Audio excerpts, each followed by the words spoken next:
صوت قرمشة البطاطس وشكل المنديل اللي مش شارب زيت إطلاقًا دول أكبر دليل على إن البطاطس مقرمشة جدًا وهشة وحلوة أوي، أوي كمان. فيديو النهارده مش مجرد طاسة بطاطس هنحمرها وخلاص، لأ إحنا بشوية مَيّة وشوية إضافات بسيطة هنفرّز البطاطس للسنة كلها، مش بس علشان رمضان. بس قبل ده كله لو أول مرة تنوريني في القناة أهلًا وسهلًا بيكِ نورتيني، ما تنسيش الاشتراك، ومتابعيني الحلوين ما تنسوش اللايك الجميل، ويالّا نبتدي ونقول بسم الله.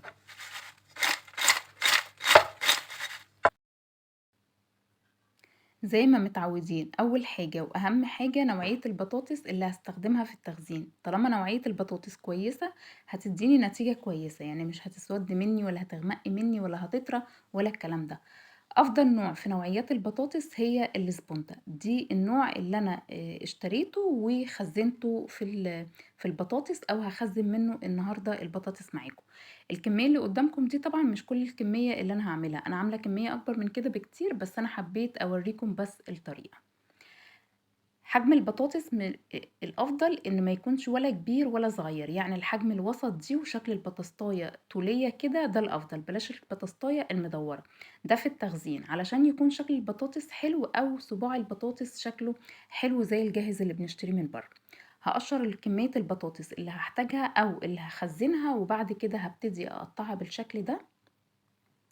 نحاول بقى في التقطيع يكون صوابع البطاطس قد بعض، سواء بقى هنقطعها بالسكينة على القطاعة زي بالظبط كده، أو في المكن بتاع تقطيع البطاطس بيطلع يعني بتحط البطاطاية بتطلع كلها صوابع كده بشكل واحد وبمقاس واحد. هقطع كل كمية البطاطس، وزي ما قلت هحاول أخلي كل الصوابع بتاعة البطاطس قد بعضها وشكل بعضها. الأفضل كمان إن ما تكونش البطاطاية رفيعة، يعني صباع البطاطس ما يكونش رفيع، لما بيكون مليان شوية نعمل حسابنا إن هو لسه هيتسلق ولسه كمان البطاطس هتتحمر، فطبيعي هتكش مني وممكن تنشف قوي ما تكونش حلوة. لكن البطاطس بتاعة التخزين ما بتكونش رفيعة قوي ولا بتكون تخينة قوي، يعني بالحجم اللي انتوا شايفينه ده.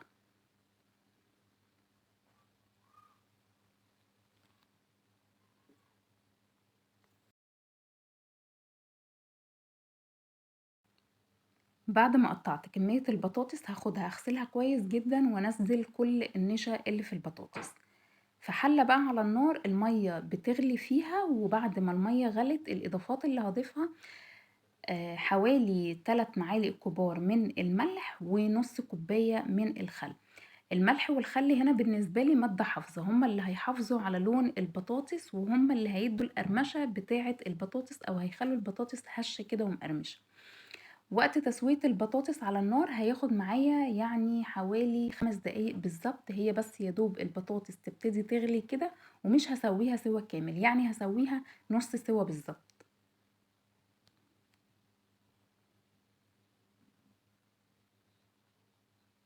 بعد ما البطاطس استوت او استوت نص سوا هاخدها في بولة فيها مية بتلج زي ما انتوا شايفين كده.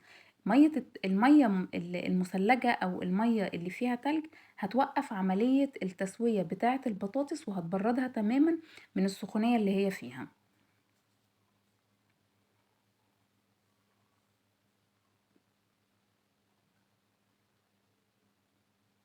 طبعا بعدها بشوية كده هلاقي ان المية بتاعت البطاطس ابتدت تسخن تاني او تدفى تاني، فانا هشطفها شطفة كمان خفيفة وهصفيها وهاخدها على مناديل مطبخ او على فوطة مطبخ، المهم ان انا انشف البطاطس كويس جدا.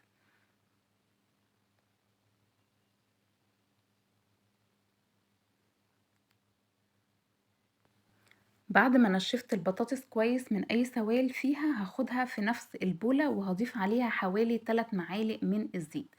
وظيفة الزيت هنا هيحافظ على لون البطاطس من بره، وفي نفس الوقت مش هيخلي البطاطس لما تخش في الفريزر تجمد كلها في قلب بعضها. هحاول اغلف البطاطس كلها بالزيت بالشكل ده.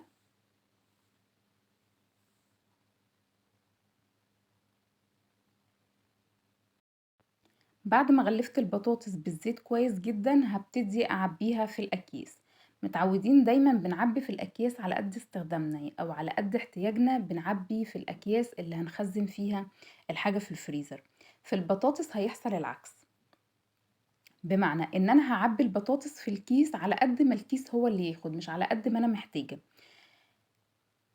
البطاطس لو عبيت كتير في الكيس او كمية كبيرة، لو انا احتياجي كمية اكبر من الكيس، البطاطس هتعمل معايا كتلة واحدة، يعني هتكون كتلة واحدة لو حطيتهم فوق بعض، فده مش مستحب. معروف ان البطاطس المتخزنة بتتحمر وهي مجمدة، فما ينفعش اخد كتلة بطاطس كبيرة احطها في الزيت، هتطرى معايا وهتعجن مني ومش هتديني نتيجة كويسة. فالافضل ان انا اعبي البطاطس في الاكياس على قد الكيس ما ياخد، وافردهم كده بكمية متساوية. يعني اللي هو احاول اخلي البطاطس جنب بعض، مش كتلة كبيرة وفوق بعض. طبعا ده اولا لما اجي احمرها هيفك بسرعة مني، هقدر انزلها في الزيت بكل سهولة. ثانيا في الفريزر مش هياخد مني مساحة في الفريزر ومش هيضايقني، يعني اللي هو الاكياس كلها هتكون مفرودة وفوق بعض في الفريزر، فده هيوفر مكان في الفريزر، وبعدين هيوفر كمان وقت في الفك، مش هيخليها تاخد وقت مني عشان افكها واحطها في الزيت. فالافضل الطريقة اللي انا قلت لكم عليها دي. ده كيس بطاطس انا طلعته من الفريزر، كنت مفرزاه بنفس الطريقة اللي عملناها مع بعض. طبعا شايفين لونه زي ما هو، مش لونه مغيرش اطلاقا، بنفس اللون ونفس الحجم. البطاطس ما اتكسرتش، وزي ما قلت لكم مش كتلة واحدة ومتجمدة فوق بعض وهتضايقني، مش واخدين مكان خالص في الفريزر، يعني الاكياس مرصوصة كده فوق بعض، والاكياس الجديدة طبعا هكمل بيها. البطاطس علشان احمرها ما استناش عليها لما تفك، يعني هاخدها من الفريزر مجمدة كده، هنزلها في الزيت على طول، وانا هحمر معاكم شوية عشان تبقوا شفتوا الخطوات من الاول للاخر.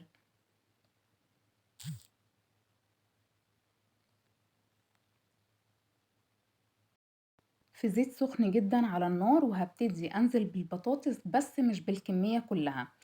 بمعنى ان انا لو سحبت مثلا كيس ولا حاجة، مش هنزل الكيس كله مرة واحدة في طاسة الزيت وهو مجمد كده، هبتدي انزل بشوية شوية، الزيت يرجع يسخن تاني وانزل بشوية كمان. طبيعي البطاطس وهي متلجة لما انزل في الزيت طبعا سخن هيرجع يبرد مني، فده هيخلي البطاطس تعجن.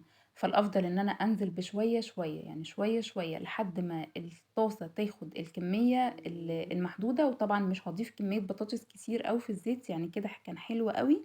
طبعا بعد ما تبتدي بقى لونها يتغير وتبتدي تقرمش، هقلبها. واكيد شايفين قد ايه البطاطس هشة من بره ومن جوه طبعا طرية. انا بوريكم البطاطاية دي عاملة ازاي، هشة ازاي وشكلها حلو قوي. هبتدي بقى بعد كده اطلع البطاطس بعد ما اتحمرت على مناديل مطبخ او على ورق مطبخ، مش شاربة زيت اطلاقا وهشة جدا ومقرمشة. طبعا اكيد شايفين طبعا وانا بطلعها بتتحرك بكل سهولة ازاي، واكيد باين ان شكلها مقرمش قوي ولونها حلو كمان جدا.